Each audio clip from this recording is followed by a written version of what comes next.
सुबह का वक्त था।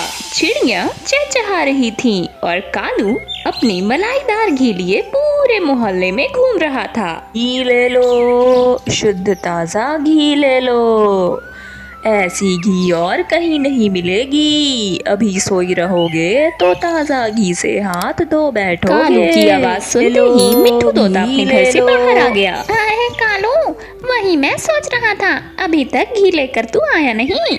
तेरा ही इंतजार कर रहा था मैं। जल्दी से मुझे 1 किलो घी लगा दे।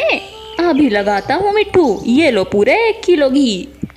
उसी वक्त दूसरे पेड़ से बबली कबूतरी की आवाज आई। अरे कालू भाई, जरा इधर भी तो 2 किलो घी देते जाओ। अरे बहन, पर मेरे पास तो बस 1 किलो घी ही बचा है। अरे रे, अच्छा तो ठीक है, 1 किलो घी ही दे के जाओ।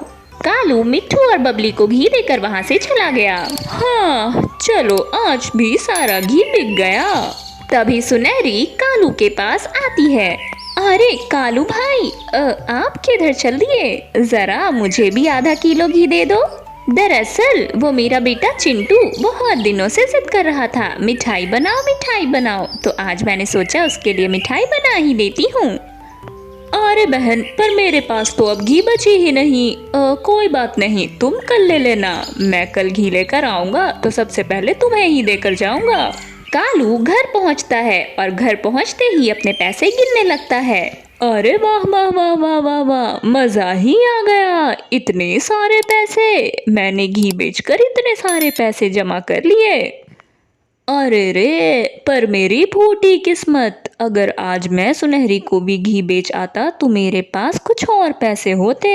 अगर इसी तरह मेरे ग्राहक खाली हाथ लौटते रहे तो मेरे लिए बिल्कुल भी अच्छा नहीं होगा।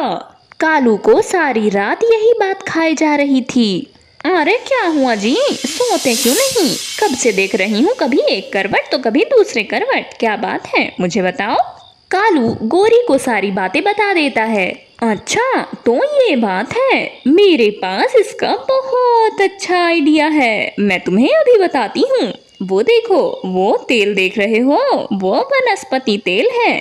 तुम उस तेल को घी में मिला दो और चुटकियों में ही घी 1 किलो से 2 किलो, 2 किलो से 4 किलो हो जाएगी। और फिर तुम्हारा कोई भी ग्राहक खाली हाथ नहीं लौटेगा।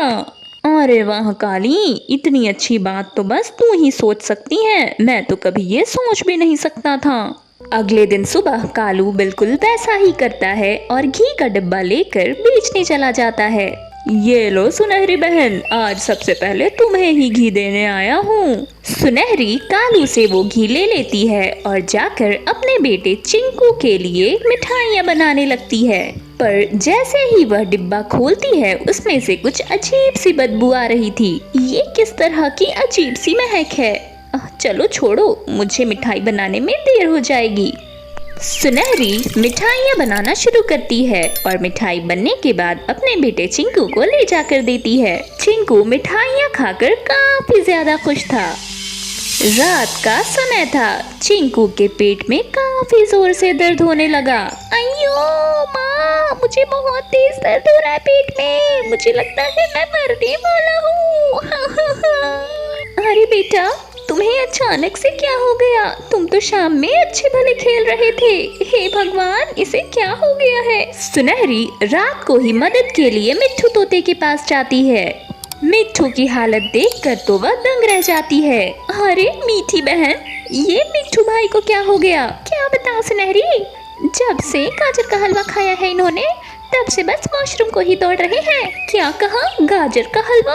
अरे हाँ हाँ, गाजर का हलवा।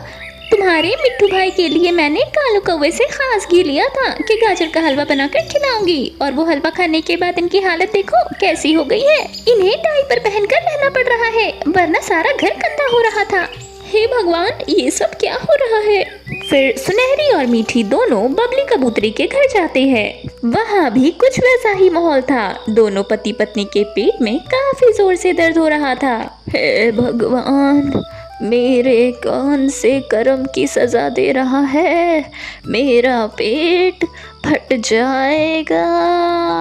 जी ऐसा क्यों बोल रहे हो? हमने तो ऐसा कुछ भी नहीं किया। सुनहरी बबली और मीठी को लेकर कालू कौवे के घर जाती है। उसके घर से ही घी बनाने की खुशबू आ रही थी। सुनहरी और बबली और मीठी तीनों मिलकर उसके घर में खिड़की से झांकती हैं। ओह ओह ओह ओह ओह, आज मैं ये वनस्पति तेल सबको खिलाऊंगा। मेरी तो लॉटरी निकल आई। बस अब और नहीं कालू कौवे, तूने इस जंगल का जीना हराम करके रख दिया है। हमने तुझ पर भरोसा किया और तू हमारे साथ ये खेल खेल रहा है। और नहीं तो क्या, तुझे पता भी है तेरी इन हरकतों की वजह से किसी की जान जा सकती है। आज के बाद हम तुमसे कुछ नहीं खरीदेंगे। भाग यहाँ से गंदे कौवे। कालू तो हक्का बक्का रह गया। थोड़े और पैसों के चक्कर में कालू ने अपने अच्छे भले कारोबार को अपने हाथों से ही आग लगा दी।